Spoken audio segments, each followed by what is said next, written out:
Ah, se os tímpanos estão lubrificados e a mente calibrada, segura na cadeira, ajusta o volume do rádio, sintoniza direito a bagaça, que tá começando aqui na Rádio Som Maior, comigo, Mano Dal Ponte, e ele... Olá, como a minha assim? dele, não Como ele. assim? bonito. Você veio roubar, puxar o meu tapete, Veraldo João? Pois é, não entendi. Mas tudo bem, eu acho que eu vou Sentisse a preferência dele, né? Não, vou dar preferência Não, pra tem mais. Pete Burigo. Você, Geraldo, não, ele é teu eu fã. trocava fácil. Fácil, não tenho Fácil. dúvidas. Será? A Pete por você. Será que Você não é faria tão gostoso igual Eu ela, gosto de homem de barba, eu. Não? Não. Mas eu tiro pra ti. E eu troco vocês dois fácil pelos Paralamas do Sucesso. troca? Ah, bom. Mas facinho. É De que- olhos fechados. Eu prefiro a Pete. Pete, você conhece a figura que está do outro lado desta linha? Na verdade, eu nasci ouvindo eles, né? Você nasceu uma no coisa mesmo ano ali? Foi meio parecido? Muito parecido. Ah, é? Muito Mesma parecido. época Então eu ali? cresci ouvindo, Ouvindo os caras. paquerando ao som de Paralamas do Sucesso. Ah, é? As festinhas, lembra das festinhas americanas? Eu lembro, pior que eu lembro. Rolava muito Paralamas do Sucesso. Sabe o que é bacana quando a gente fala com um cara desse? É porque daí a gente pode dizer o que a gente fez ouvindo ele, nem tudo, né? Nem tudo. Mas a gente pode dizer, por exemplo, o seguinte, que eu comprava CDs do Paralamas pra conquistar as gatinhas. E era caro. E deu certo? Ah, algumas Deu deu. certo, então agradeça a ele. João Baroni está na linha com a gente, o baterista do Paralamas do Sucesso. Tudo bom, Baroni? E aí, pessoal, tudo bem? Ô, João, beleza, meu velho. Muita história, hein? Não, muita gente traz esses relatos pra você, cara, que começou a namorar, que encontrou um amor. Ou que terminou o casamento, enfim, ao som de Paralamas, Baroni? Olha, bom, primeiramente, é uma satisfação estar aí no Avesso com vocês. E, caramba, acho que é o preço que você paga por ter uma carreira tão longa, né? A gente está aí na estrada há 35 anos, então as histórias são muitas. E, para nossa sorte, para nossa alegria, as histórias muitas vezes são muito legais, assim, né? Das pessoas que vêm falar muito respeitosamente, né, sobre o nosso trabalho e sobre essas lembranças bacanas, né, dos tempos que passaram, né, lá nos anos 80, quando a banda começou. Então, é muito bacana você receber esse tipo de retorno, né, dos seus fãs. E esse tempo todo que passou, né, até hoje, a gente escutou muita história mesmo de namoros, de pessoas que se conheceram com a nossa música como trilha sonora. E mais recentemente a gente vê muito aí os pais trazendo os filhos para os shows e tudo, e os filhos falando que gostam dos Paralamas. Isso realmente é um privilégio, né? Ô, João, olha, com tanto tempo, só vocês e os Rolling Stones. Como é manter essa união aí de 36 anos? Conta esse segredo rapaz. aí, desse casamento perfeito. Na verdade, é um grande acaso, né? O nosso encontro, a maneira como a nossa trajetória aí no mundo da música foi se desenrolando. Eu acho que não tem uma receita muito certa para isso acontecer, né? Você vê bandas muito geniais que não tiveram muito tempo, né, de duração, mas ao mesmo tempo deixaram um legado marcante, né, na história da música, como os Beatles e, sei lá, no Brasil, alguns artistas e bandas também foram muito rápidos e deixaram uma marca, né, na história da música. E no nosso caso a gente tem essa coisa a nosso favor da amizade que a gente foi construindo ao longo da nossa carreira e as coisas foram se descortinando na nossa carreira de uma maneira muito espontânea, né, muito sincera, né? O nosso trabalho é muito calcado nisso, né, na nossa verdade mesmo. A gente não fica criando paraísos artificiais para falar sobre as coisas, e a gente vai encontrando pessoas que aceitam o nosso discurso, a nossa música de uma maneira legal, né, como a gente apresenta isso para todo mundo quando a gente grava um disco, quando a gente faz um show.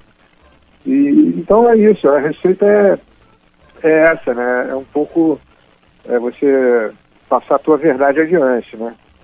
Ô, João, quando você olha para trás, essa carreira, cara, com tantas influências, você consegue entender, você consegue mensurar e dizer o seguinte, poxa, a gente foi responsável por ser padrinho de tanta banda, a gente foi responsável por influenciar tanta banda no Brasil, a gente foi responsável por mudar a maneira que o brasileiro escutava música nos anos 80, 90, 2000. Vocês conseguem entender? Vocês conversam sobre isso, cara? O tamanho da responsabilidade, né? A gente aceita isso de uma maneira,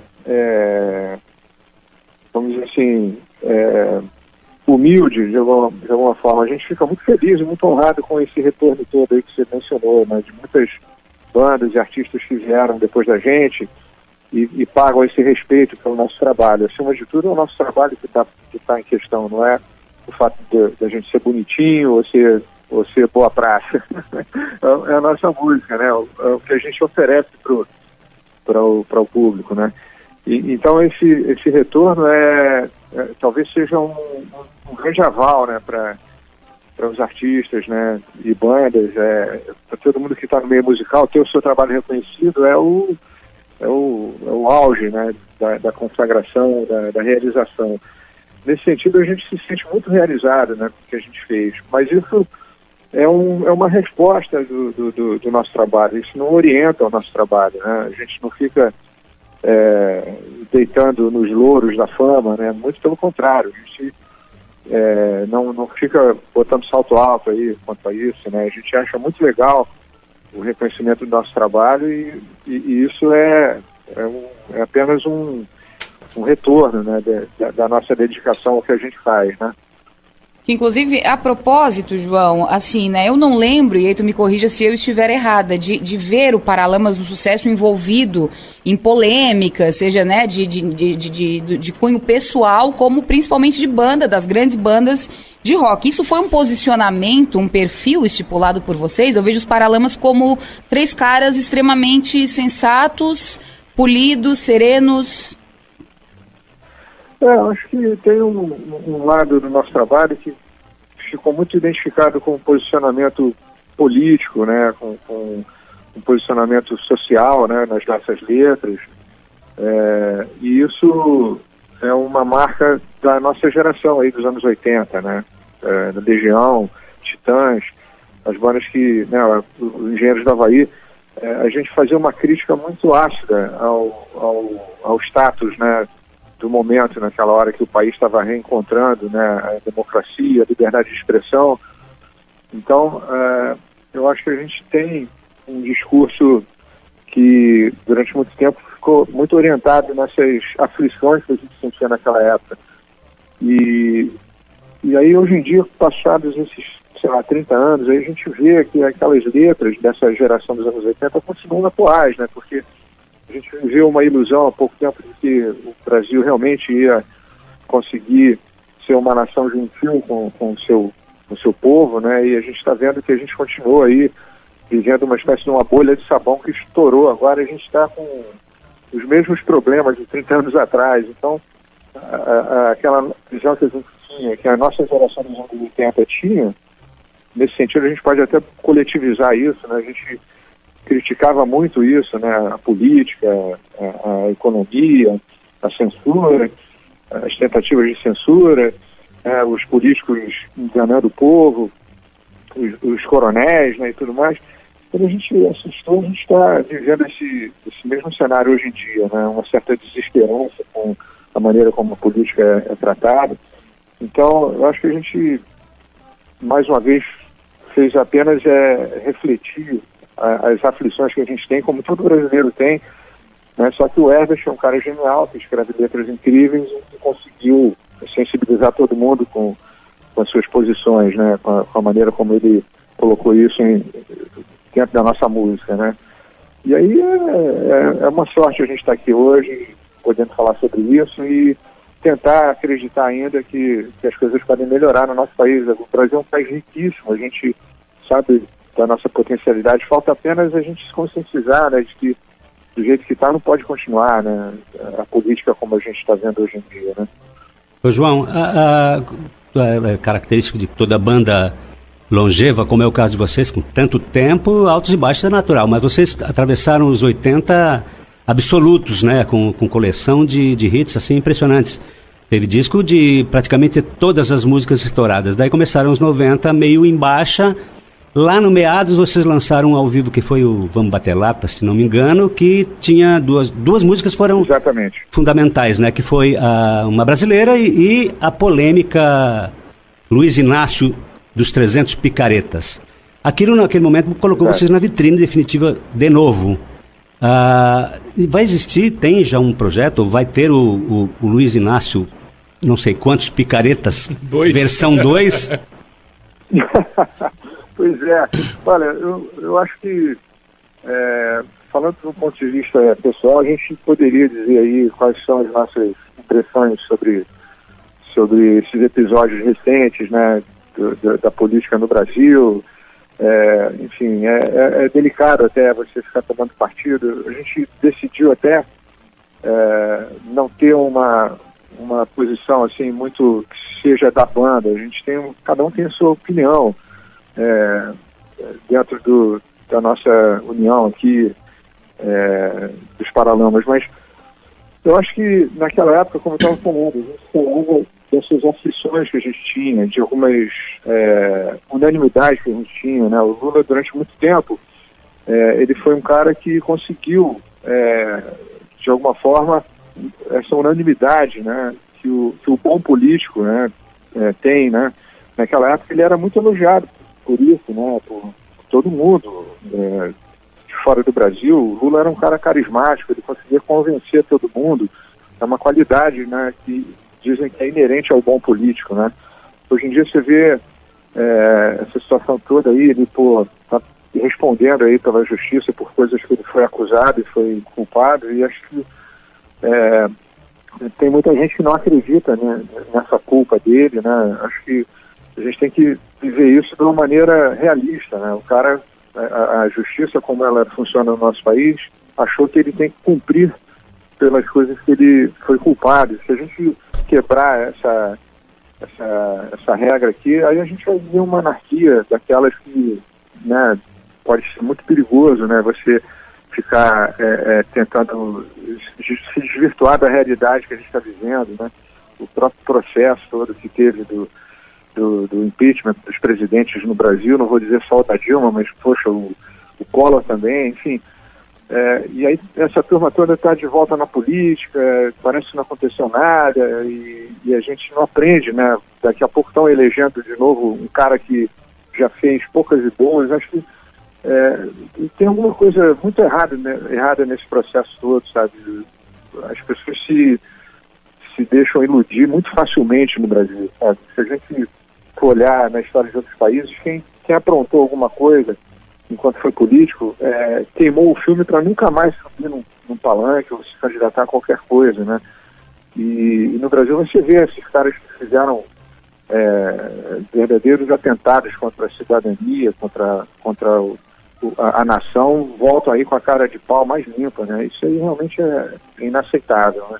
A gente precisa incentivar muito a educação, né, e a cultura no Brasil para que não venha alguém na televisão dizer que não houve escravidão e que outros absurdos mais que estão falando aí em campanhas políticas, né? É o tipo da coisa que é incrível. A gente está pagando um karma danado por não incentivar e não botar mais dinheiro, verbas na educação, na cultura do povo, porque depois dá nisso, né? Ô João, puxando o gancho do Everaldo, que ele falou da história, da banda, dos amadurecimentos, vocês, nessas fases que vocês tiveram, né, de altos e baixos, vocês tiveram muitas músicas que, teoricamente, a gente fala lado B, né, o lado B. O quão importante são essas músicas que não são os grandes hits de sucesso, o quão importante elas são para os artistas, para a banda, para vocês amadurecerem? Elas funcionam? Pois é melhor a gente falar de música, né? Melhor, né? Com certeza. Mas o meu tema era música. Eu queria saber, vai ter um segundo, né? Como é que é? Vai ter o segundo quê? O segundo... O Luiz Inácio não vai ter. O Gabriel Pensador, né, Baroni? O Gabriel Pensador que matou o presidente de novo, né? Ele lançou a segunda também. O Gabriel, ele é muito capacitado para falar isso. Ele tem um discurso muito afiado, né? e a gente endossou o que ele falou. A gente também acha genial o trabalho do Gabriel Pensador, mas a história dos 300 Picaretas, né, ficou lá mesmo naquele momento, aquele instante ali que a gente capturou aquele sentimento que todo mundo, né, quando o Lula falou isso naquela época, todo mundo acreditou. Ele falou a verdade, né, só que os picaretas continuam, aumentaram de novo. Aumentou muito. Mas enfim, então a nossa música daquela época ainda vale hoje, é isso que eu estava tentando dizer, né? A gente não precisa ficar se repetindo. No nosso caso, a gente não ia conseguir fazer alguma coisa muito boa como o Gabriel conseguiu. Mas, olha, voltando à pergunta, eu acho que você não tem uma regra certa de qual música vai virar um hit, qual música que vai fazer sucesso. A gente, às vezes, acreditou que uma determinada música ia ficar muito conhecida e quebrou a cara.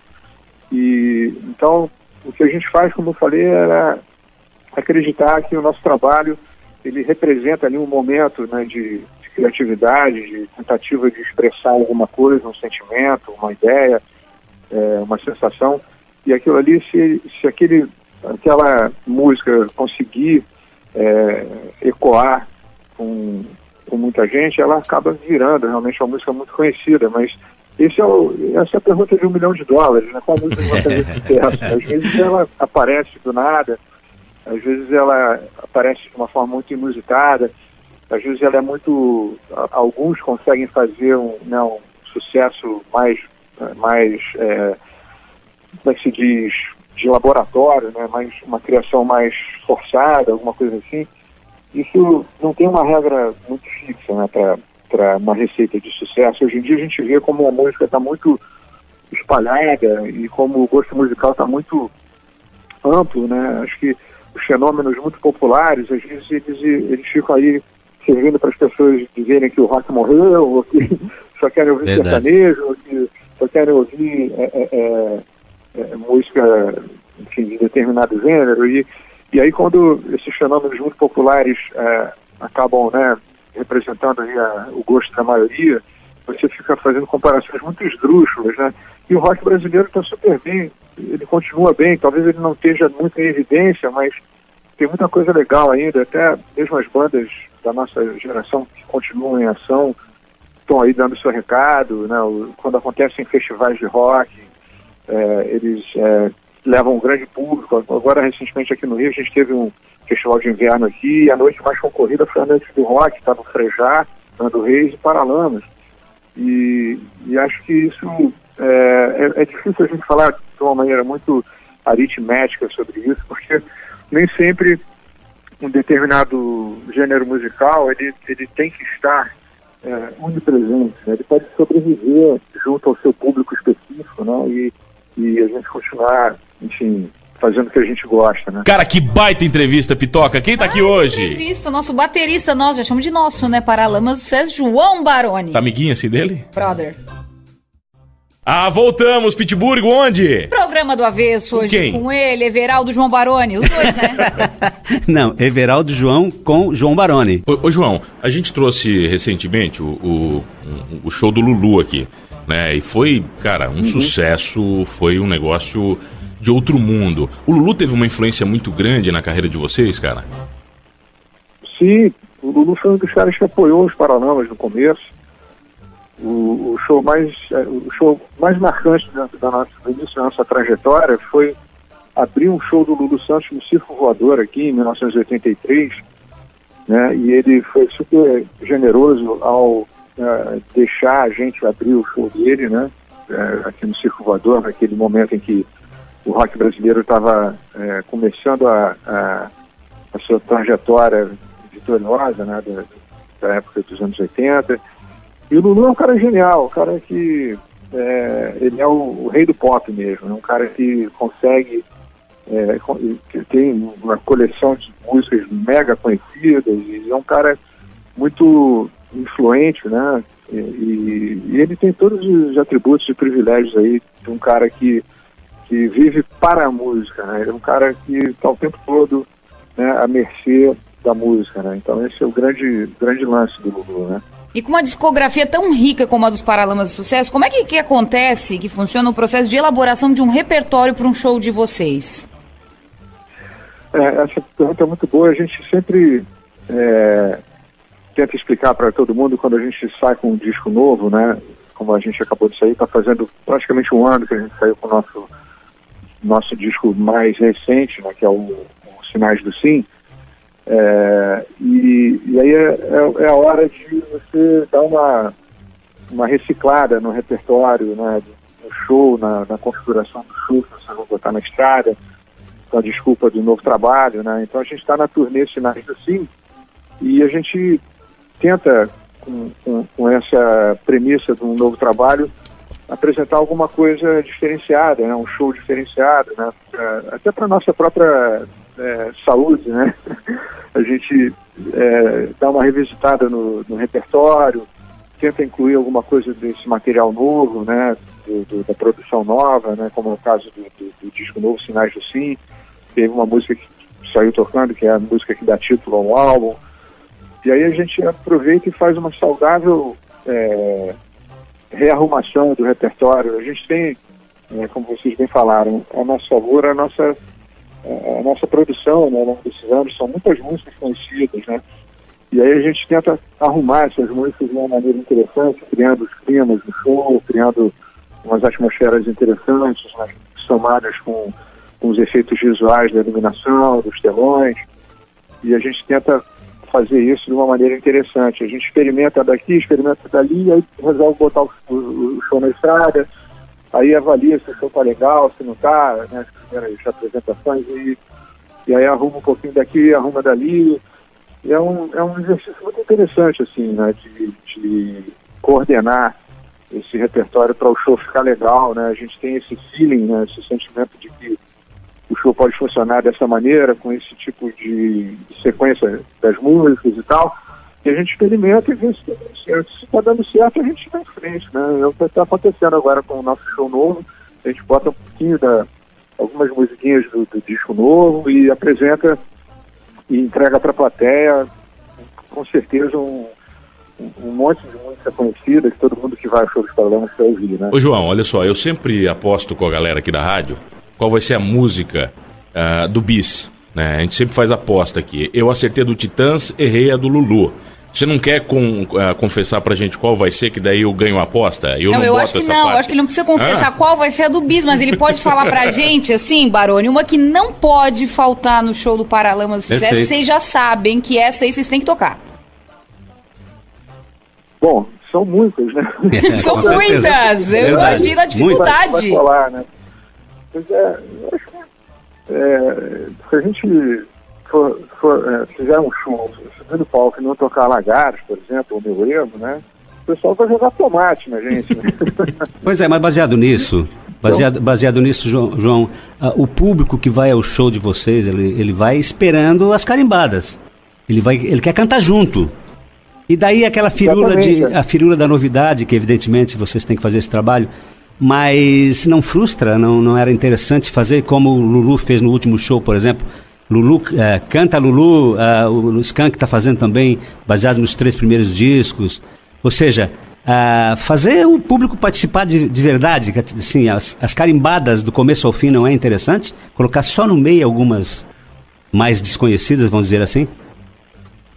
Não, a questão não é encher linguiça com as músicas menos desconhecidas. Acho que, no nosso caso, a gente tenta roteirizar esses climas que a gente quer dar no show, né? A hora que você quebra o pau, a hora que você vai mais suave e tal, e acho que é o grande desafio, como você falou, dos artistas e bandas com essa longevidade, é você conseguir fazer isso de uma maneira interessante, né? Acho que é legal a hora que o público está parado, prestando atenção no que você está tocando, é legal na hora que todo mundo fica pulando e tira a sandália para pular, né?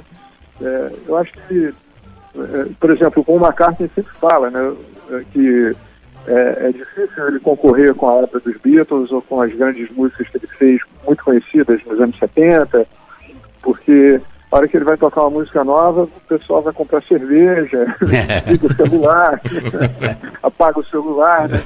Então, mas é inerente, é importante pra gente, é edificante a gente conseguir apresentar uma música nova, mesmo que todo mundo não conheça, e mesmo que ela não seja um hit como, né, uma das músicas que a gente gravou há 20 anos atrás. Então não acho que seja um dilema, não é um demérito, mas é um desafio da gente chegar lá e falar, olha aqui, ó, essa música é nova, presta atenção nisso. Aí é um desafio. Isso daí é o lado artístico mesmo, porque se você chegar lá para tocar só as músicas que todo mundo conhece, né, é muito fácil, né?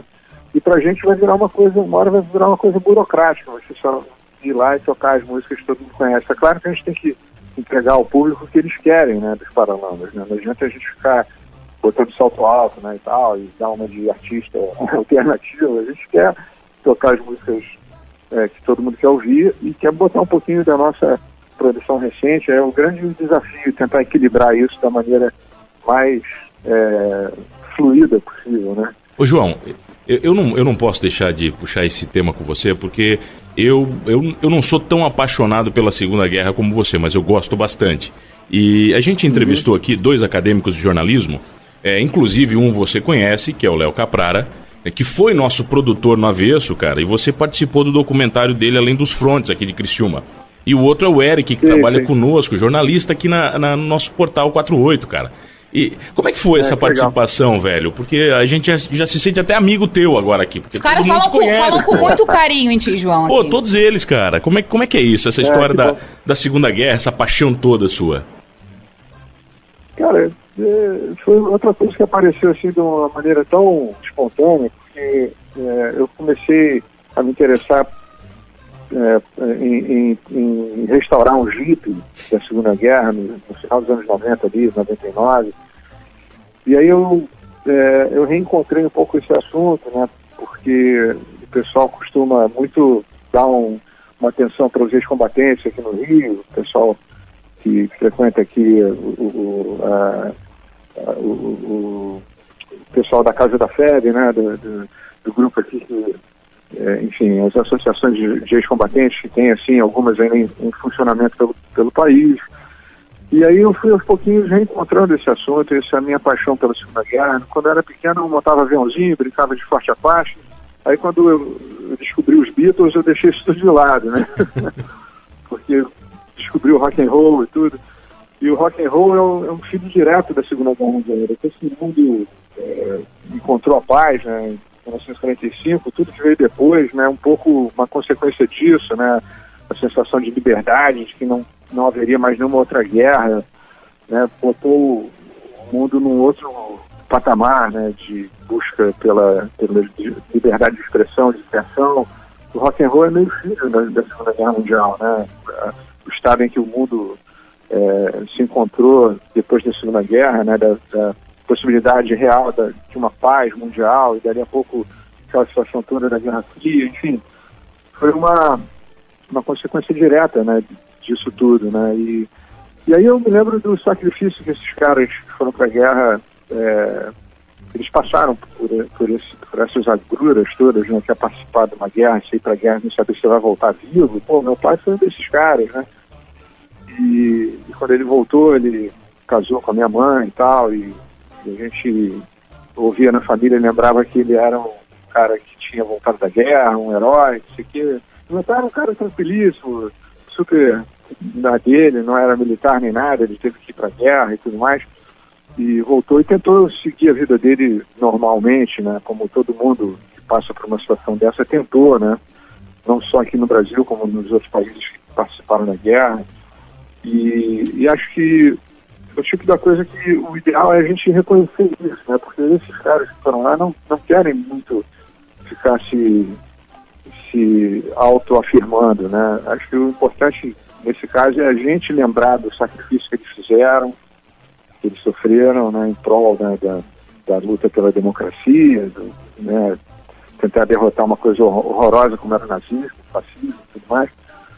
E os brasileiros lá na Itália tiveram um papel muito interessante, né, humanitário até, né, porque ao contrário de outros países, os brasileiros tiveram uma posição muito sensível, muito sentimental com a população sofrida lá da Itália, as crianças, as mulheres, os velhos, tudo que os brasileiros ajudaram.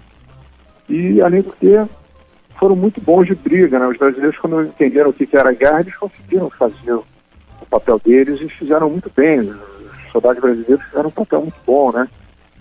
Conseguiram fazer o que pediram para eles fazerem, né? E fizeram muito bem, né? O soldado brasileiro era bom de briga, ao contrário de que todo mundo fica aí falando que o brasileiro chegou lá e a guerra já tinha acabado. Nada disso, foi uma guerra muito séria, muita gente morreu em combate, né? E isso só aumenta o valor que essa turma toda tem, né? Os que ainda estão vivos, né? Porque eles já estão com mais de 90 anos aí, os ex-combatentes. Então é uma tentativa aí. Eu fiz alguns documentários sobre o tema, sobre o Brasil na guerra, escrevi 2 livros sobre esse tema, e meu segundo livro foi relançado recentemente, e estou fazendo aí uma divulgação sobre esse livro que explica um pouco como é que foi essa incrível história do nosso passado recente de ter participado da maior guerra da história da humanidade, né? Ô, João, aqui, cara... Isso, a tentativa de manter essa história viva, né? Aqui no Sul, né, cara, principalmente a colonização nossa aqui da região é italiana e alemã. E, eu cresci ouvindo histórias dos meus avós de professores nazistas deles nas escolas, sabe? E eles contavam essas histórias que os professores simplesmente sumiam, sabe? No meio da guerra, eles não iam sendo descobertos, cara, e os caras começavam a sumir, tu entende? Eles não... O preconceito todo que eles viveram por ser descendentes de italianos e alemães aqui. A nossa região é muito rica nesse momento histórico aqui, cara. A gente tem esse contato bem, bem forte. Você chegou a estudar alguma coisa do sul do Brasil ou não? Sim, o que eu tenho está escrito nos meus livros é exatamente essa situação, né, de como era naquele momento ali aflitivo, né, essa realidade aí, porque a Segunda Guerra Mundial todo mundo conhece ela do final para o início, né? Então, quando as ditaduras começaram a pipocar nos anos 30 ao redor do mundo, né, era um reflexo, né, do medo da expansão do comunismo, né, das pessoas que detinham as riquezas, não queriam perder, né, a sua riqueza por conta de melhores condições de trabalho, de conseguir, né, enfim, dividir a riqueza de alguma maneira. Aí as ditaduras começaram, né, os regimes de direita começaram a aparecer, né, até para uma tentativa de sufocar, né, essa conscientização geral, né, de que era preciso ter leis de trabalho, era preciso, né, moralizar, né, as formas de trabalho e tudo mais. E isso tudo ficou muito associado com o comunismo, que é tipo coisa, né? E as ditaduras foram uma resposta dessa expansão do comunismo, né? E aí, outra coisa que ficou muito marcante aí, né, nessa época, por causa da colonização alemã, italiana, principalmente no sul do Brasil, era que o governo Vargas queria evitar a qualquer preço que a Alemanha, por exemplo, achasse que o fato de ter muitos imigrantes aqui daria condições para que eles pleiteassem o território brasileiro como um território alemão, né? Então isso eles já estavam fazendo em outros lugares na Europa e tudo. Então o Vargas, que não era um bobo nem nada, resolveu chegar com o governo em muitos outros recantos do país e criou um monte de municípios, né? Você vê aí, tem uma quantidade enorme de municípios que foram criados exatamente durante esse período aí que o Vargas era unificador, né? Quando ele assumiu o poder nos anos 30, depois quando em 37 teve o Estado Novo, né? E a ideia era fazer com que todo mundo entendesse que o governo estava ali, né? Que ali não era um lugar que os alemães iam chegar e dizer que era território alemão, ou os italianos, enfim. E aí isso daí explica um pouco essa situação toda aí que ficou um pouco marcada, né, por muita gente, né? E lembrando que a partir de 1963 a Alemanha era nazista, né? A bandeira alemã era aquela bandeira vermelha com a bola branca e a suástica preta dentro, né? Então o Hitler era uma espécie de um rei, né? Todo lugar onde tinha uma colônia alemã tinha uma foto do Hitler e uma bandeira nazista, né, que aquilo representava a Alemanha naquele momento, né? Então, o Vargas também extinguiu os partidos políticos e extinguiu a as manifestações políticas de outros países no Brasil, como foi no Paraná. Também tem muita colonização polonesa, né? Em São Paulo tinha muita presença dos japoneses. Então essa turma toda realmente foi muito perseguida e foi muito tolhida das suas liberdades, né, durante esse período, né? Ô João, a agenda, voltando aos shows, vamos voltar à música. A agenda de vocês, observando a agenda de vocês, está bem interessante. Tem Criciúma, Juiz de Fora, Goiânia, São Carlos e mais inúmeros shows agora em agosto. Depois tem Nova York. Enfim, vocês estão com a agenda bem interessante. Dá para pegar pesado ainda? Vocês aguentam o pique? Não cansa demais? Como é que é? Olha, o que eu quero dizer é o seguinte, se dependesse do Herbert, a gente faria um show por dia, né? Mas o nosso empresário é muito gente boa, o Zé Force, que é o quarto Paralama, então ele tem essa percepção de fazer a nossa agenda se tornar execuível, né? Então a gente faz aí uns 6 shows por mês, né, que é a nossa medida razoável, né, de poder fazer os deslocamentos, né, de poder aguentar uma agenda de shows, né, como vocês sabem, exige muito, né, a gente se deslocar até os lugares, pega avião de manhã cedo, aí vai, pega a van, não sei o quê. Então a gente tenta manter uma linha de bom senso, né, fazendo até mais ou menos uns 6 shows por mês. Então isso, quando tá assim, né, a gente mantém com essa premissa de saber que a gente vai subir no palco e fazer uma boa apresentação, né, e vai encontrar condições técnicas ideais para a gente fazer o nosso show, que exigem, né, essas condições, né. Enfim, a gente faz isso tudo com a certeza de que a gente vai subir no palco e fazer o que a gente mais gosta na vida, que é tocar, né. Pete, quem tá aqui hoje, vai? João Baroni, diretamente dos Paralamas do Sucesso, aqui no programa do Avesso. Voltamos, Pete. Entrevista bacana essa, hein? Pena que tá acabando. Não dá tempo pra muito mais coisa. Dá tempo. O que você vai perguntar pra ele agora? Só acaba no fim, né?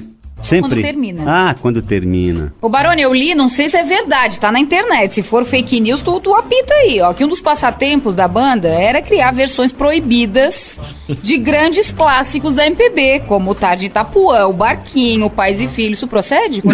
Continuam brincando disso? Isso daí quando a gente era moleque, a gente fazia essas besteiras, né? Ficava falando besteira, fazendo versões, versões não publicáveis de músicas, mas isso aí é coisa da época que a gente era moleque, passava muito tempo dentro do ônibus, né? E aí saía essas besteiras mesmo, né? Mudou. Mas é uma lembrança divertida desses tempos, né? Vocês são do tempo do autógrafo em papel, né, João? Hoje em dia o que é selfie? O pessoal aborda vocês e é selfie. O que mais já pediram aí pros Paralamas? O pessoal pede muita lembrança, palheta do Herbert, e baqueta, né, no meu caso. Eu tento ser um pouco, justo, né, ao arremessar algumas baquetas depois do show, para também não ficar aquela coisa, né, de quem pegar, pegou, né, vira uma coisa mais democrática até, né. Mas a gente acha muito legal, por exemplo, autografar vinil, né, tem muito fã que chega com vinil, a gente fala, quem tiver com vinil, entra no camarim que a gente autografa. Vou levar meus 5 primeiros, tenho os 5 primeiros. Pode levar. Vou levar.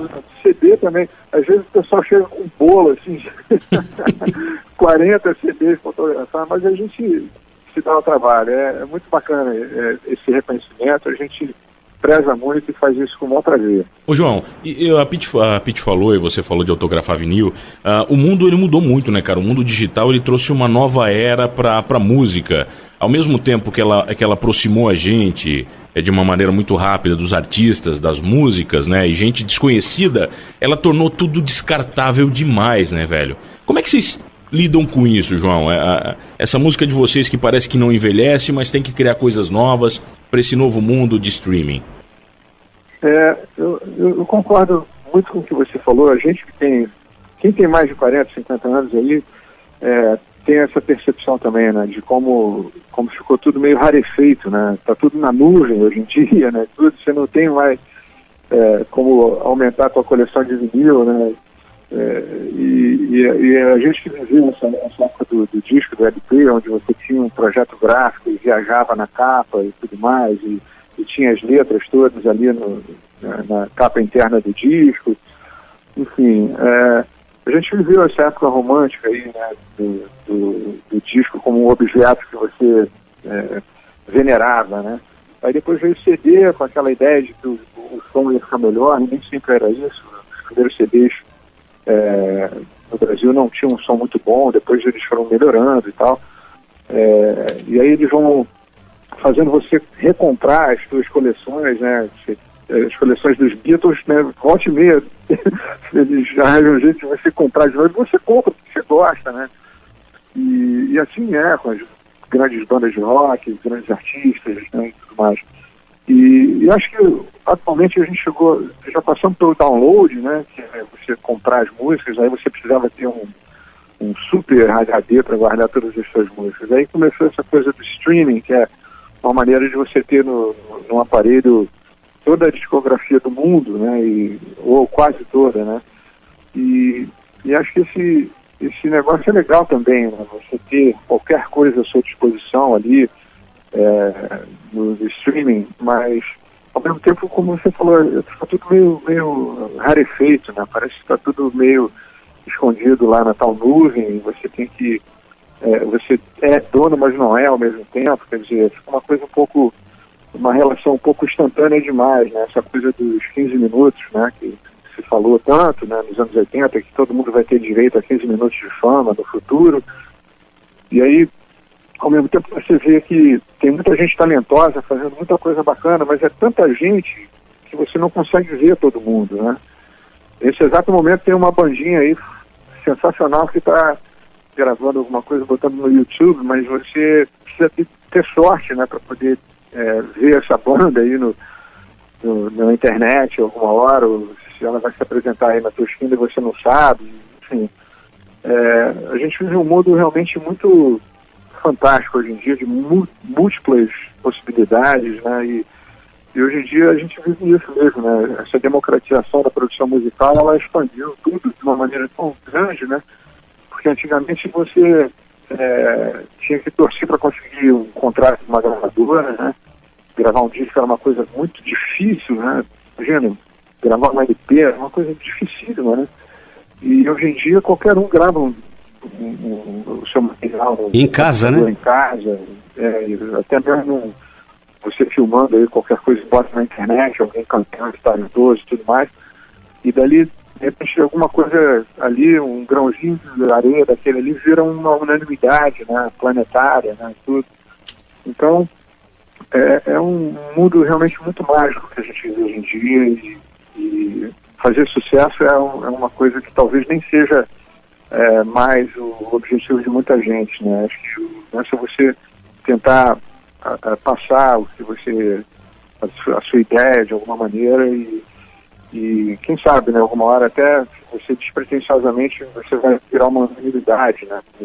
Como muita gente que fica buscando a fama, talvez nunca encontre, né? E às vezes alguém que não está aí para nada acaba virando uma unanimidade. Esse é o grande desafio, né, de hoje em dia, né? Ô João, olha aqui, por nós ficaríamos até amanhã conversando contigo, cara, o papo tá bacana demais, agora você tá devendo um convite para dia 10 no AM Master Hall, a galera curtir Paralamas do Sucesso. Pois não, tô adorando aqui, quando a gente viu, a hora andou, né? Voou! E eu queria agradecer aí pelo alto nível aí do papo com vocês, muito descontraído e muito alto nível, muito legal mesmo.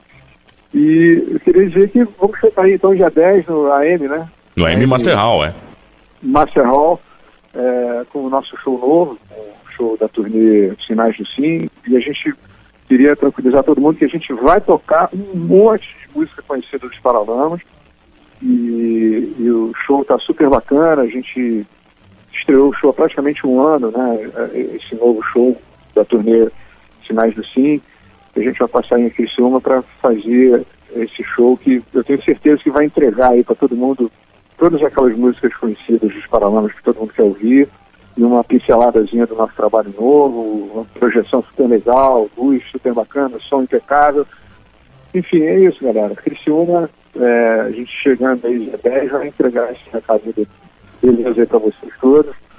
E queria agradecer em nome do Bill e do Herber, que foi bacana, a gente falar sobre isso tudo aí que a gente, enfim, conversou aí. Valeu mesmo, brigadaço. João, obrigado por tantas inspirações, cara. João, feliz aniversário, é domingo, né? Opa! Pois é. Festa! Tá chegando, Mas não espalha.